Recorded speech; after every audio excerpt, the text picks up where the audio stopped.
जय श्री ओम नमः सिद्धेभ्य। नमो अर्हन्ताणं नमो सिद्धाणं नमो आयर्याणं नमो वज्रायाणं नमो लोये सव्वसाहूणम् अरिहंत सिद्ध सूर्य वज्राय साधु सर्व अर्थ के प्रकाशी मंगलिक उपकारी हैं। तिनको स्वरूप जान रागते भई जो भक्ति काय पुन माय स्तुति उचारी है। धन्य धन्य तुम ही सो काज सब आज भय कर जोर बार बार वंदना हमारी है। ऐसो मंगल कल्याण सुख चाहत हैं। हो मेरी ऐसी दशा जैसी तुम धारी है। हो मेरी ऐसी दशा जैसी तुम धारी है। तीन भुवन में सार रीत राग विज्ञानता शिव स्वरूप शिवकार नमहु त्रियोग समारिके। पंडित दौलत राम जी के द्वारा रचित छह ढाला ग्रंथ पर हमारी चर्चा चल रही है। छह ढाला जैन दर्शन को समझने के लिए सबसे सरल ग्रंथ है। इससे सरल आपको दूसरा ग्रंथ नहीं मिलेगा। जैन दर्शन मूलतः वस्तु का स्वरूप बताने वाला दर्शन है। और जो जीव वस्तु के स्वरूप को जान लेता है, समझ लेता है, उसको जगत की कोई ताकत दुखी नहीं कर सकती। ये जैन दर्शन को जानने और समझने का सबसे बड़ा लाभ है। जितने भी अरहंत सिद्ध आचार्य उपाध्याय और साधु हुए हैं, वो जैन दर्शन को समझकर जीवन में उतार कर हुए हैं। जीवन में उतारने के लिए जैन धर्म को समझना बहुत जरूरी है। अथवा हम ऐसे कहें कि समझे बिना ये जीवन में उतर नहीं सकता है। और जो समझे बिना इसको जीवन में उतारने का प्रयास करते हैं, मात्र प्रशंसा के लिए, पुण्य के लालच में, प्रतिकूलताओं के भय से बाह्य व्रत आदि धारण कर लेते हैं, तो जैन दर्शन उन व्रतों को मान्यता नहीं देता है। उनको बाल व्रत कहता है। बाल व्रत मतलब, बाल व्रत का मतलब ऐसा, जैसे छोटे छोटे बच्चे गुड्डा गुड़िया की शादी रचाते हैं, तो उनको उस शादी को कौन मान्यता देता है? कोई मान्यता नहीं देता है। कोर्ट तो मान्यता को छोड़ो, वो बच्चे भी खुद मान्यता नहीं देते। खेल पूरा हो जाने पर उसके हाथ पैर टांग तोड़ देते, फेंक देते इधर उधर। तो आप ये समझ लीजिए कि धर्म और दर्शन को समझे बिना आज बाह्याचार किसी काम का नहीं है। धर्म और दर्शन को समझकर के जीवन में जो सहज परिवर्तन आता है, जैन शास्त्र में उसे चारित्र कहा गया है। यदि गृहस्थ अवस्था में है तो उसको अणुव्रत कहते हैं। और यदि महाव्रत अवस्था, मुनि अवस्था है, तो उसको सकल व्रत या महाव्रत कहते हैं। तो ये बात तो हमें अच्छी तरह समझ लेनी चाहिए कि समझे बिना धर्म नहीं होता है। और भी अगर हम धर्म की परिभाषा बनाएं कि धर्म जीवन में कैसे आए, तो समझो तो सहज आएगा, समझोगे नहीं तो नहीं आएगा। तो हम छेड़ाला ग्रंथ के माध्यम से जैन धर्म को समझने का उद्यम कर रहे हैं, प्रयास कर रहे हैं। और पंडित दौलत राम जी ने भी यही बात कही कि ताहि सुनो भवि मन थिर आन जो चाहो अपनो कल्याण। यदि आप अपना कल्याण करना चाहते हैं, संसार परिभ्रमण से बचना चाहते हैं, सुखी होना चाहते हैं, तो एक ही काम बुद्धि पूर्वक करना है, मन लगा के करना है, पूरे समर्पण भाव से करना है। क्या? ताहि सुनो। वो जो जिनेंद्र भगवान के द्वारा बताया हुआ वस्तु का स्वरूप है, चारों अनुयोगों के माध्यम से जो हमें प्राप्त है, आचार्य भगवान जिस वस्तु स्वरूप के गुणगान करते हुए थकते नहीं हैं, उस वस्तु स्वरूप को समझना, समझना ही काम। धर्म किसे कहते हैं? समझना। धर्म करने के लिए क्या करना चाहिए? समझना चाहिए।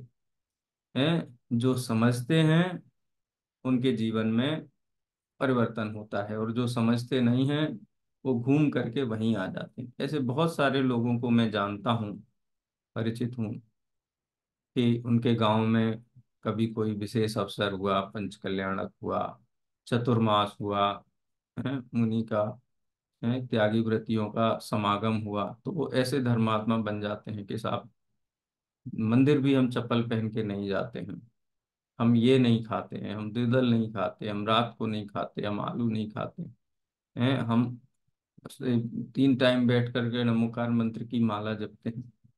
लेकिन धर्म समझे बिना ये सारा उद्यम करते हैं, और वो मेला उठ जाता है, चतुर्मास पूरा हो जाता है, अथवा इस प्रकार का जो त्यागी व्रतियों का जो सुयोग था वो खत्म हो जाता है। धर्म समझा नहीं, प्रशंसा के लिए, लोक भय से, हैं, पुण्य बंध के लालच में, जो बाह्याचार में परिवर्तन लेकर के आए थे, धीरे धीरे वैसा ही हो जाता है। रात्रि भोजन शुरू हो जाता है वापस, जमीकंद का सेवन वापस शुरू हो जाता है। हैं जो चप्पल पहन के मंदिर नहीं जाते थे, उनके पैरों में चमड़े की चप्पलें आ जाती हैं। हैं जो घर में भी शोध करके भोजन करते थे, होटलों में खाना शुरू कर देते हैं। तो ऐसी विपरीत वृत्ति कैसे बनती है? ये स्थायी परिवर्तन जीवन में क्यों नहीं आता है? तो स्थायी परिवर्तन जीवन में लाने के लिए धर्म को समझना पड़ेगा। जो चीज समझ करके की जाती है वो स्थायी परिवर्तन लेकर के आती है, और जो चीज देखा देखी की जाती है तो वो देखा देखी तक ही सीमित रहती है। जब तक वो देखा देखी का प्रसंग बना रहेगा तब तक बना रहेगा, देखा देखी का प्रसंग पूरा हो जाएगा तो चला जाएगा। अरे ज्ञानी जीव तो उनको कहते हैं कि सारा जगत भी विरोधी हो जाए, सारा का सारा संसार भी विरोध करने लगे, तो भी धर्मात्मा अपनी वृत्ति को नहीं छोड़ते हैं। अन्य नरक में रहता हुआ नारकी सम्यक दृष्टि जीव भी वस्तु स्वरूप के श्रद्धान को नहीं छोड़ता है, बाहर में कितनी भी प्रतिकूलताएं क्यों नहीं बनी रहे। पंडित दौलत राम जी ने भी कहा, बिन जाने ते दोष गुणन को कैसे तजिए कहिए। जब तक हमने दोष को दोष नहीं समझा, गुण को गुण नहीं समझा, अथवा गुण दोषों को ठीक से समझा नहीं, जाना नहीं, तो वो गुण दोषों को हम कैसे ग्रहण और त्याग करेंगे, गुणों का कैसे ग्रहण करेंगे, कैसे त्याग करेंगे। इसलिए धर्म करना है ना, तो एक संकल्प हमको लेना चाहिए कि हमको समझना है। कोई हमको भार जीवन में लेने की जरूरत नहीं है, बहुत त्याग व्रत तप के संकल्प लेने की जरूरत नहीं है। तो क्या करें? पापाचरण करें और शास्त्र पढ़ते रहें? तो ऐसी विपरीत वृत्ति नहीं होती है। जो शास्त्र के स्वाध्यायी होते हैं उनके जीवन में विपरीत वृत्ति नहीं होती है। जो दिखावट के लिए बाह्याचार धारण कर सकते हैं उनमें विपरीत वृत्ति हो सकती है। देखो, समाज को दिखाने के लिए व्रत तप आदि धारण किए, तो समाज के बीच में रहेंगे तब तक तो सदाचारी दिखाई देंगे। लेकिन जैसे ही कहीं चले गए, कहीं अनजान स्थान पर चले गए, कहीं ऐसी जगह चले गए जहाँ समाज नहीं है, परिवार नहीं है, मित्र नहीं है, तो उनके जीवन में व्यभिचार शुरू हो जाता है। और हम पेपरों में पढ़ते, अखबारों में पढ़ते हैं, बगुला भगत बहुत सारे होते हैं, अरे वो तो बहुत बड़े संत थे, अरे वो तो बहुत बड़े त्यागी तपस्वी थे, वो तो बड़े सदाचारी थे। ये ऐसे इनके जीवन में कैसे आ गया? उसका कारण यही है कि धर्म को समझा नहीं। इसलिए धर्म किसे कहते हैं? समझना, भेद विज्ञान करना, वस्तु स्वरूप का विचार करना। शास्त्रों में हजारों परिभाषाएं ऐसी हैं जो ये बात कहती हैं कि शास्त्र का अभ्यास करो, क्योंकि पहले शास्त्र के अनुसार वस्तु स्वरूप को जानना है, फिर अपनी युक्ति लगाना है। युक्ति लगाना है माने उसका विचार करना है कि ये बात सत्य है कि असत्य है। जैन दर्शन में परीक्षा करने का निषेध नहीं है। जैन दर्शन ये कहता है कि बिना परीक्षा के कोई बात स्वीकार मत करो, क्योंकि जो बात अपनी बुद्धि से तुम स्वीकार करोगे वो बात तुम्हारे जीवन को बदल देगी। और जो बात देखा देखी अनुसरण करोगे, हैं, दूसरे की नकल करोगे, वो बात आपके जीवन को क्या, आपके बोझा और हो जाएगा। हैं, गुरुजी ऐसे बैठते हैं, तो हम भी ऐसे ही बैठे हैं। अब गुरुजी का ध्यान बैठने पे नहीं है, गुरुजी का ध्यान है आत्मा की तरफ, अभ्यास की तरफ। तो वो अभ्यास और अध्ययन में एकाग्र होने के कारण घंटों बैठ सकते हैं। लेकिन अज्ञानी जीव वो 5 मिनट में ही आजू बाजू देखने लगेगा।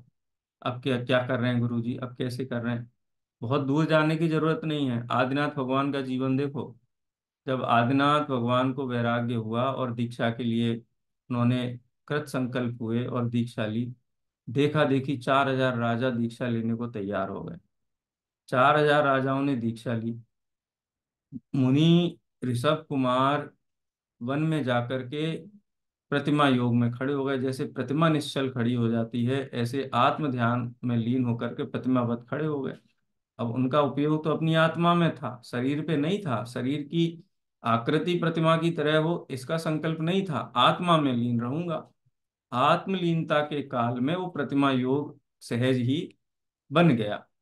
अब वो 4,000 राजाओं को धर्म की समझ नहीं थी, आत्मा परमात्मा का परिचय नहीं था।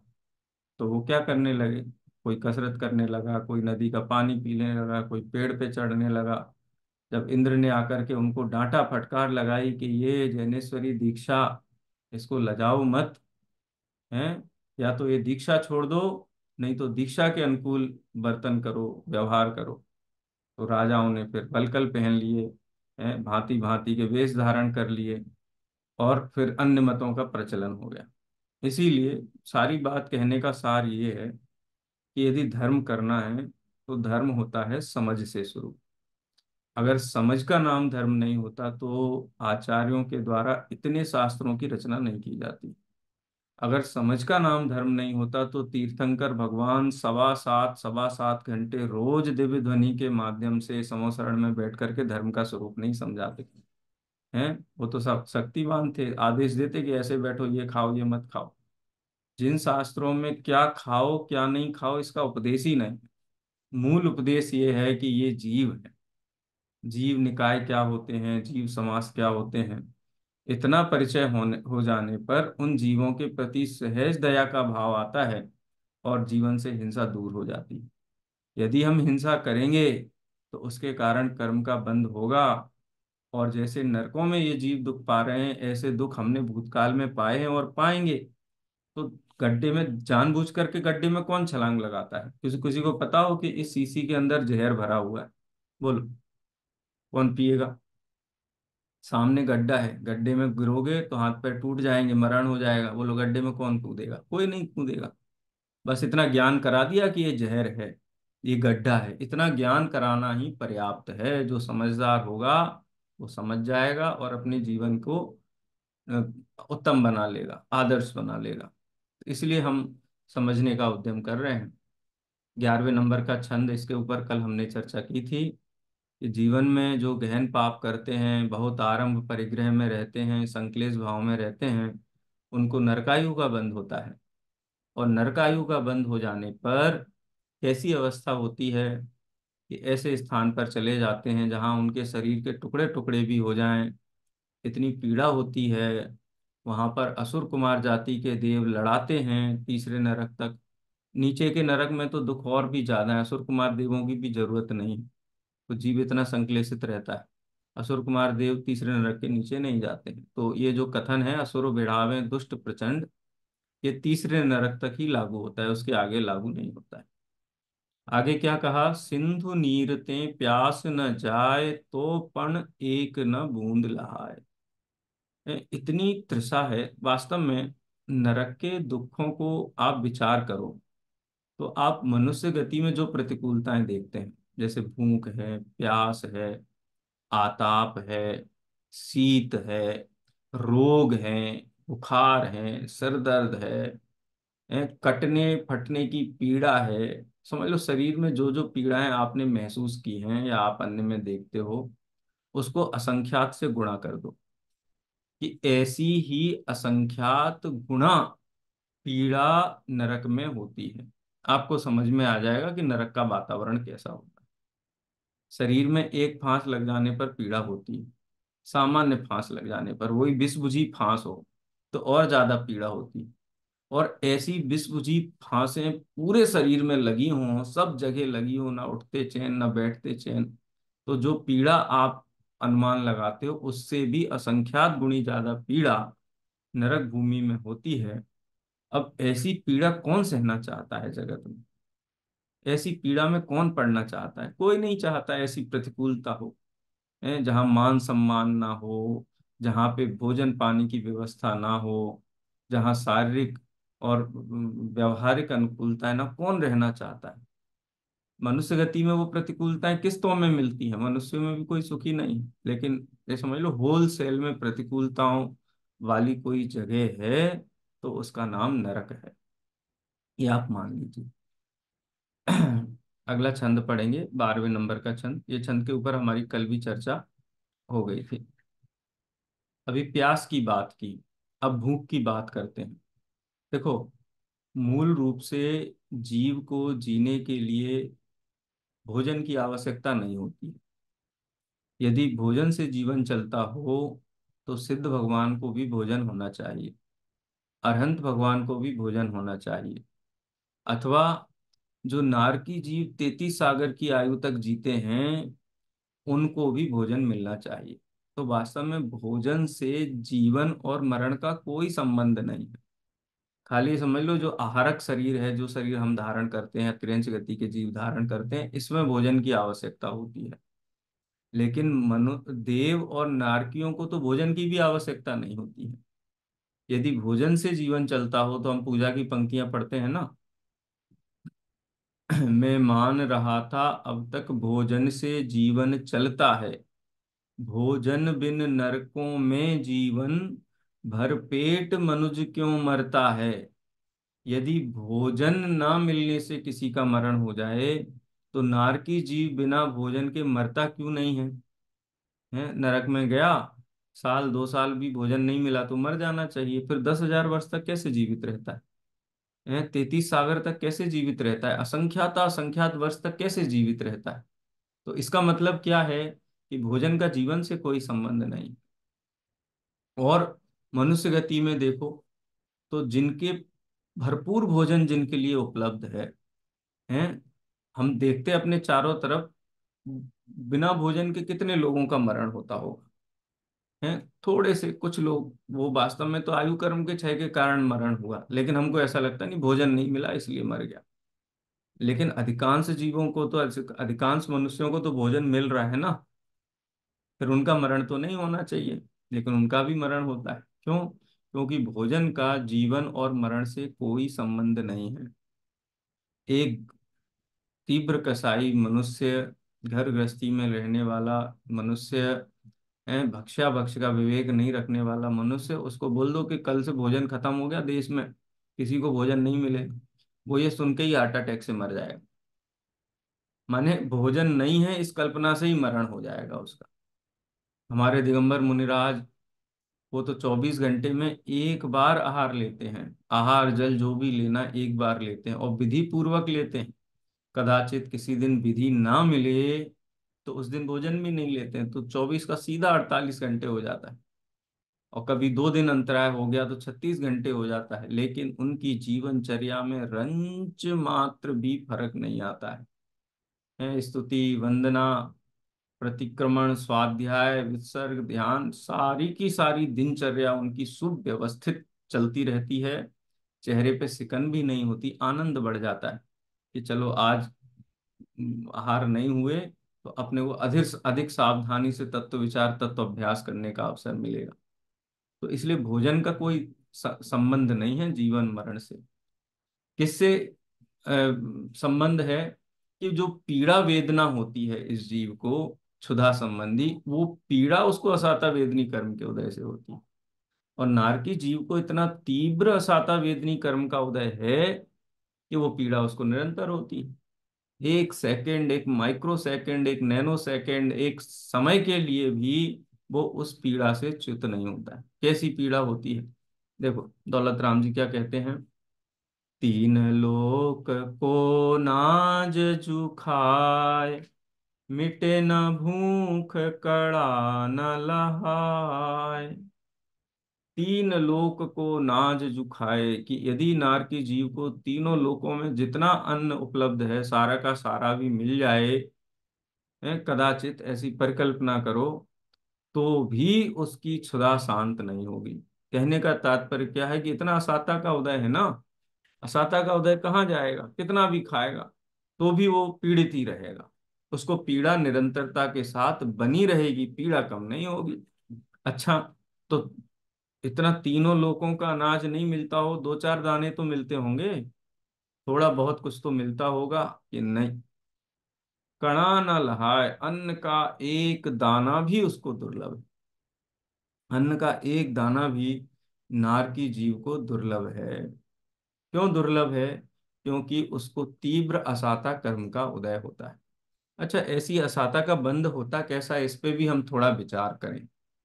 आपने देखा होगा कई लोग ऐसे होते हैं ना, भोजन करते हैं और आपाधापी में इतना सारा भोजन थाली में ले लेते हैं कि उनको लगता है कि अब जीवन में कभी खाने को मिलेगा ही नहीं। और जब भोजन करने बैठते हैं तो जितना क्षुधा प्रमाण खा पाते हैं, पेट में जितनी जगह उतना खा पाते, थाली में पड़ा रह जाता है। अब वो थाली में पड़ा हुआ भोजन है, वो छोड़ना कितना बड़ा पाप है। कैसे पाप है? कि वो अन्न आपने ग्रहण नहीं किया, प्रोसेस हो गया, वो जहां भी जाएगा उसमें इल्लियां पैदा होंगी, दो इंद्री तीन इंद्री जीव पैदा होंगे, असंख्यात समूर्छन त्रस जीव पैदा होंगे, और कितने ही सूक्ष्म जीव पैदा होंगे। अब वो जो जीव पैदा हो रहे हैं वो, और उन जीवों का मरण होगा, उसका पाप किसके माथे जाएगा? जिसने छोड़ा है उसी के माथे जाएगा ना। तो इससे क्या अर्थ निकलता है कि ऐसा तीव्र पाप का बंध करने वाले जीव से ये संकेत मिलता है कि ये जीव नरकगामी है। वर्तमान में तो पुण्य का उदय है, पुण्य के उदय के कारण सामग्रियां मिल रही हैं, लेकिन यत्नाचार प्रवृत्ति ना होने से ये चीज निश्चित हो जाती है कि इस जीव का नरकायु का बंध हो गया है। कौन जीव नरक जाने वाला है, अगर आपको देखना हो तो आप किसी की थाली देख लेना, खाली थाली से ही पता चल जाएगा ये जीव कहाँ जाने वाला है।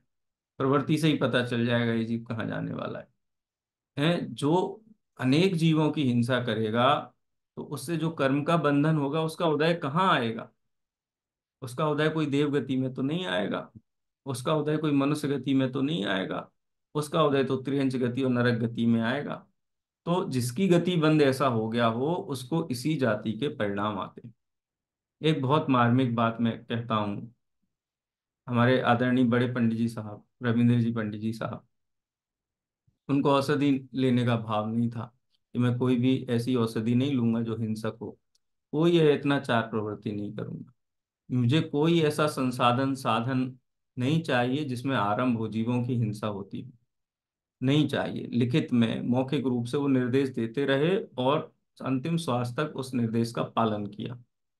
अब कई लोग कहें कि देखो पंडित साहब ने औषधि नहीं ली, लेकिन औषधि नहीं लेने का भाव क्यों आया? क्योंकि जिन जीवों का बहुत लंबा संसार नहीं हो, तो उस जाति के परिणाम नहीं आते जो लंबे संसार के बंध के कारण। क्योंकि इस प्रकार की यदि प्रवृत्ति होगी जिसमें जीवों की हिंसा हो, जिसमें जीवों की विराधना हो, तो निश्चित रूप से स्थिति बंध भी लंबा होगा, सागर पर्यंत स्थिति बंद होगा। और सागर पर्यंत, सागरों पर्यंत संसार में रहने का क्या औचित्य है? कि चारों गतियों में घूमना पड़ेगा, चारों गतियों में सारी गतियां आ गई। तो जिन जीवों का लंबा संसार नहीं है, तो उन जीवों को इस प्रकार की प्रवृत्तियां जीवन में विकल्प ही नहीं आता है। अत्यंत दृढ़ता से, अत्यंत सावधानी से वो अपना जीवन यापन करते हैं। तो इसका एक जीता जागता प्रथमान योग हम उनको कह सकते हैं, कि जिसमें जैसे सिंह का जीव था महावीर भगवान की पूर्व भव की पर्याय में, तो उस सिंह के जीव को क्यों नहीं परिणाम आया कि चलो पेट भरने के लिए तो कुछ मैं मरा मार के नहीं खाऊं, लेकिन मृत ही खा लूं, कि नहीं? क्योंकि अब वो सम्यक दृष्टि हो गया, अब उसके बहुत भव शेष नहीं बचे, अल्प भव शेष बचे। तो प्रवृत्ति अत्यंत सात्विक यत्नाचार सहित हो जाती है, यानी त्रियंच गति के जीव के अंदर भी सात्विकता आ जाती है। हैं।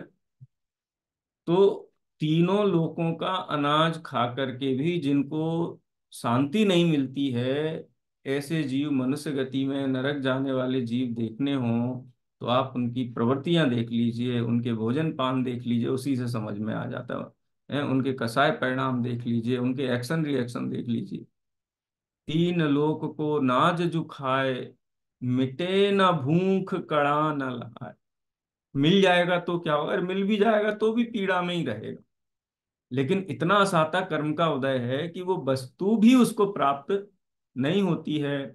और ये किसी ने जबरदस्ती करके नरक नहीं भेजा किसी को, है, किसी को पकड़ के नहीं भेजा। ये जीव स्वयं ही अपनी प्रवृत्तियों के कारण, अपने कार्यों के कारण, अपनी कसायों के कारण ऐसे स्थान पर जा, कोई जबरदस्ती। आप शांत परिणाम से रहो, वस्तु स्वरूप समझ समझ में आ जाएगा तो शांत परिणाम हो जाते हैं, तो ऐसे बंद नहीं होते। और नहीं समझते हैं तो प्रवृत्तियां खोटी होती हैं, तो नरक आदि का बंद हो जाता है, तो ऐसी स्थितियां होती हैं। अब कितने काल पर्यंत रहता है जीव नरक में? अगली अगली लाइन में कहते हैं पंडित जी साहब, ये दुख बहु सागर लो सहे। ऐसी अवस्थाएं एक दो दिन के लिए नहीं थी, अरे 150 साल के लिए भी नहीं थी। हम तो कहते कि ये आदमी देखो 100 साल का हो गया, बहुत लंबा जी लिया, बहुत लंबा जी लिया। अरे 100 साल की आयु कुछ नहीं है। प्रथम नगर नरक की भी जघन्य आयु 10,000 वर्ष है। न्यूनतम मिनिमम इतना तो नरक में गया है, तो इतने काल तक तो दुख भोगना ही भोगना है। और उत्कृष्ट होगा तो ये दुख बहुसागर लो सहे।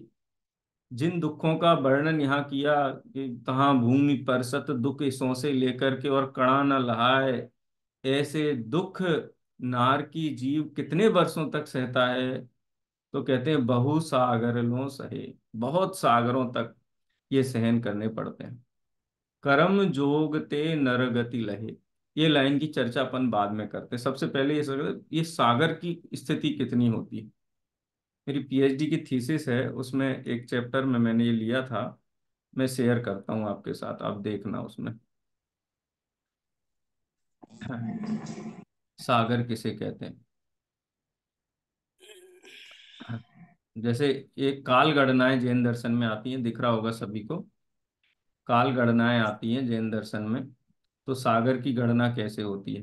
जैन दर्शन में जो गणनाएं हैं वो एक समय से प्रारंभ होती हैं। एक समय माने कि एक पुद्गल परमाणु का मतलब जो मैटर है, जो हमको दिखाई देता है आंखों से, वो मैटर उसका ऐसा न्यूनतम हिस्सा जिसके दो भाग ना हो सके, हैं, उसे कहते हैं परमाणु। और वो परमाणु जितने स्थान में रहता है उसको कहते हैं एक प्रदेश। आकाश है ना, जो स्पेस है, खाली जगह है ना, इसके सबसे माइन्यूटेस्ट सबसे छोटी इकाई होती है प्रदेश। और उसमें रहने वाला पुद्गल है, उसकी सबसे छोटी इकाई होती है परमाणु। एक परमाणु अपने बगल वाले प्रदेश में जाने में जितना समय लगाता है उसको एक समय कहते हैं। एक सेकंड में भी असंख्यात समय होते हैं। अब देखो यहां दिया, मैं इसको थोड़ा फास्ट चलाऊंगा। एक समय में कितना होता है? एक समय कि एक परमाणु अपने बाजू वाले प्रदेश में जाने में जितना समय लगाता है मंद गति से चल करके, उसको एक समय बोलते हैं। जैन दर्शन के समय की परिभाषा है। ऐसी असंख्यात समयों के समूह को एक आवली कहते हैं। एक सेकंड में असंख्यात आवलियां होती हैं, यानी आवलियां भी बहुत छोटी इकाई है समय की। संख्यात आवलियों का समूह एक उच्छ्वास कहलाता है। एक उच्छ्वास माने सांस अंदर खींचते हैं उतना समय। 7 उच्छ्वास को मिलाया जाए तो एक स्तोक कहलाता है। 7 स्तोक का समय मिलाया जाए तो एक घड़ी कहलाती है। एक घड़ी में 48 लव होते हैं।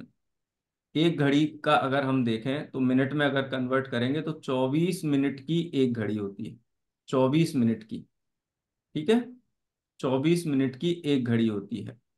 और 2 घड़ी का एक मुहूर्त होता है। हम पानी छानते हैं ना, तो छने हुए पानी की मर्यादा कितनी होती है? एक मुहूर्त की होती है। एक मुहूर्त माने 48 मिनट।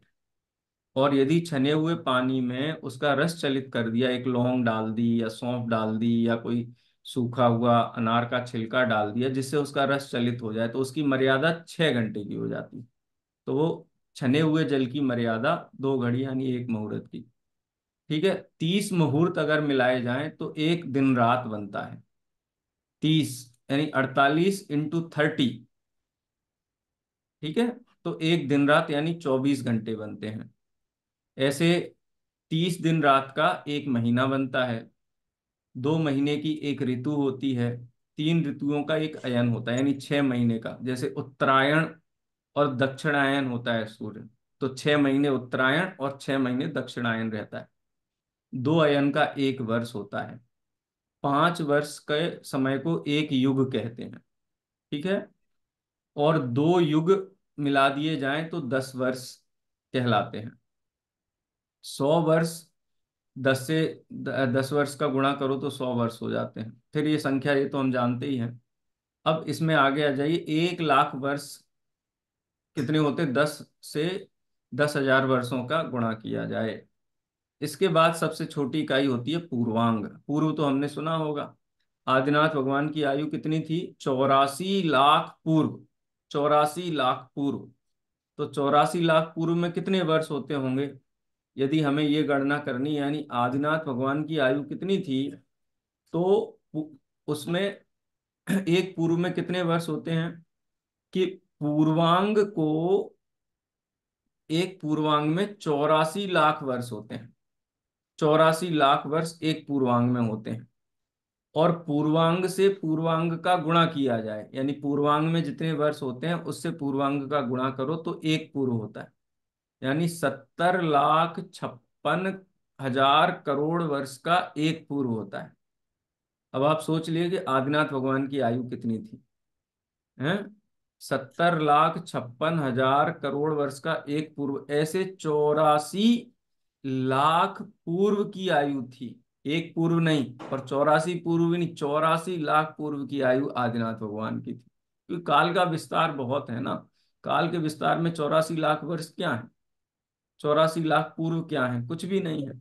ऐसे ही ये गणनाएं जब हम आगे करते हैं तो नयुत, नयुत में भी 84 का गुणा, नयुतांग, पूर्व में 84 लाख का गुणा करो तो नयुतांग बनता है।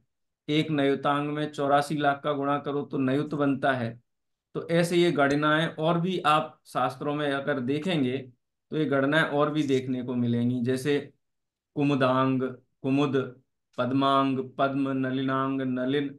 ऐसे सबसे बड़ी जो संख्या है वो अचला, अचल कहलाती है, अचलात्म। आप समझ लो कि उसमें कितने वर्ष होते होंगे। ये तो वो संख्याएं हैं जिनको गिना जा सकता है। तिलोय पंडिती ग्रंथ में 150 अंक प्रमाण वर्ष उत्कृष्ट संख्यात काल बताया गया है। तो सागर कितने वर्ष का होता है? कि ये तो संख्यात है। सागर में तो असंख्यात वर्ष होते हैं। सागर की गणना भी शास्त्रों में दी गई है, खाली अपन उतनी ही देख लेते हैं कि सागर में कितने वर्ष होते हैं। 1 महायोजन प्रमाण धरती खोदी जाए। 1 महायोजन जितने घेरे वाली धरती खोदी जाए, और वो अपनी परिधि से 3 गुनी गहरी हो, और उसमें तुरंत जन्मे हुए भेड़ के बच्चे के बाल भरे जाएं। कैसे भरे जाएं? कि उनको काट के भरा जाए। कितना काटा जाए? कि इतना काटा जाए कि एक बाल के 2 टुकड़े नहीं कर सके कैंची से, और उसको भर दिया जाए। और पूरी लबालब वो गड्ढा भर जाए, और फिर हर 100 वर्ष में एक बाल निकाला जाए। और जब वो सारे के सारे बाल निकल करके बाहर आ जाएं, उतनी स्थिति को एक व्यवहार पल्योपम कहते हैं। सागर नहीं हुआ ये, व्यवहार पल्योपम है। व्यवहार पल्योपम हुआ। ऐसे असंख्यात व्यवहार पल्योपम को एकत्रित किया जाए तब एक उद्धार पल्य होता है, उद्धार पल्योपम होता है। इनको उपमा शब्द का प्रयोग क्यों किया गया है? क्योंकि इनको उपमा के द्वारा समझाया गया है। और असंख्यात उद्धार पल्योपम को इकट्ठा किया जाए तब एक अद्धा पल्योपम होता है। ऐसे 10 करोड़ अद्धा पल्योपम को एकत्रित किया जाए तब एक सागरोपम होता है। तो ये दुख बहु सागर लो सहे, ऐसे दुख एक दिन, 2 दिन, 4 दिन, 6 दिन नहीं सहे हैं, सागरों पम हैं, सागरों तक सहे हैं। और एक सागर में असंख्यात असंख्यात वर्ष होते हैं। ये काल का जो विस्तार है, इसमें ये नरक आयु का काल भी कुछ भी नहीं है, लेकिन फिर भी इतना लंबा काल है। इतने लंबे काल तक जीव नरक आयु में भटकता है। ये दुख बहु सागर लो सहे, ऐसे दुख हैं उत्कृष्ट 33 सागरों तक भोग करके, वहां पर पछतावा करके, वहां पर हाय हाय करके कि अब मैं ऐसे पाप नहीं करूंगा, उससे उसको मनुष्य आयु का बंध हो गया कदाचित। और मनुष्य आयु का बंध करके कर्म जोग ते नर गति लहे, और कर्म के उदय से उसको नर गति माने मनुष्य गति मिल जाती है। मनुष्य गति मिल जाती है। ऐसा नहीं है कि सारे नारकी नियम से मनुष्य ही होंगे, ऐसा नहीं है। क्रेंच भी हो सकते हैं, देव नहीं होंगे, इतना पक्का है। नरक से मर के कोई जीव देव नहीं होता है, मनुष्य या त्रियंच ही होता है। ठीक है। तो ऐसा दुख उठा करके, क्योंकि जितना बांधा हुआ असाता कर्म था, अब इतनी प्रतिकूल परिस्थितियों में हजारों हजार असंख्यात असंख्यात वर्ष तक उदय में आते आते खत्म हो गया। अब सत्ता में जो मंद कसाय वाली जो प्रकृतियां बची हुई हैं मंद पाप की, अब वो कहाँ उदय में आएंगी? वो मनुष्य और त्रियंच गति में उदय में आएंगी। तो इसलिए फिर कर्म के योग से, यानी आयु कर्म का बंधन हो जाने पर, वह जीव मनुष्य गति को प्राप्त होता है। बहुत गंभीर चर्चा है, बहुत संक्षेप में पंडित दौलत राम जी ने समझाई है। ये कोई हास्य का विषय नहीं, ये कोई कौतूहल का विषय नहीं है। ये किसी को देख करके ऐसा कि ये जीव नरक में जाएगा, ये जीव नरक में, अरे सबकी कथा है ये तो। है तास भ्रमण की है बहु कथा, ये हमारी कथा है। अब ऐसी कथा हमको और नहीं चाहिए। ऐसी कथा पुनः पुनः हमारे साथ न दोहराई जाए, इसके लिए पंडित दौलत राम जी सावधान कर रहे हैं कि देखो ऐसी अवस्था से हम गुजर के आए हैं। अब ऐसा संकल्प करना चाहिए, ऐसा हमको प्रयास करना चाहिए, ऐसा काम करना चाहिए कि ऐसी अवस्था किसी भी कीमत पर हमारी दोबारा ना हो। छंद पढ़ते हैं एक बार। तीन लोक को नाज जुखाय, मिटे न भूख कणा न लहाय, ये दुख बहु सागर लो सहे, कर्म जोग ते नर गति लहे। चलिए, बहुत गंभीर चर्चा शास्त्र में हम पढ़ रहे हैं। कोई किसी को प्रश्न पूछना हो तो प्रश्न पूछ लेवे। इसके बाद लगभग 1 मिनट का समय है, समय अपना फिर पूरा हो जाएगा। हाँ। भैया जी, आपने बताया था कि नरक से देव गति में नहीं जाते हैं, मगर हम्म। देव गति से नरक गति में आते हैं। नहीं, दोनों में ही एक्सचेंज नहीं हो। उसका निगोद में जा, निगोद में गोद में भी जा सकता है, मनुष्य भी हो एक सकता है, इंद्री हो, क्रेंच भी हो एक सकता है। इंद्री। नियम से सभी जीव नहीं होते हैं। जिनकी पूरी हो गई अच्छा, हो त्रस आयु, वो त्रस स्थिति पूरी हो गई हो, फिर निगोद में चले जाते हैं। मिथ्या दृष्टि जीव देव, देव गति से कहाँ जा, मिथ्या सब दृष्टि देव। मिथ्या दृष्टि सभी जीव नहीं जाते हैं निगोद में, लेकिन जिनकी त्रस स्थिति पूरी हो गई हो, तो अब त्रस में नहीं आएंगे हाँ, तो कहाँ जाएंगे? निगोद में चले जाएंगे। जिनवाणी स्तुति करेंगे, समय हो गया, फिर बंद हो जाएगा। स्याद्वाद नय सठ द्रव्य गुण पर्याय और प्रमाण का, जड़ कर्म चेतन बंध कारु कर्म के अवसान का, कह कर स्वरूप यथार्थ जग का, जो किया उपकार है उसके लिए जिन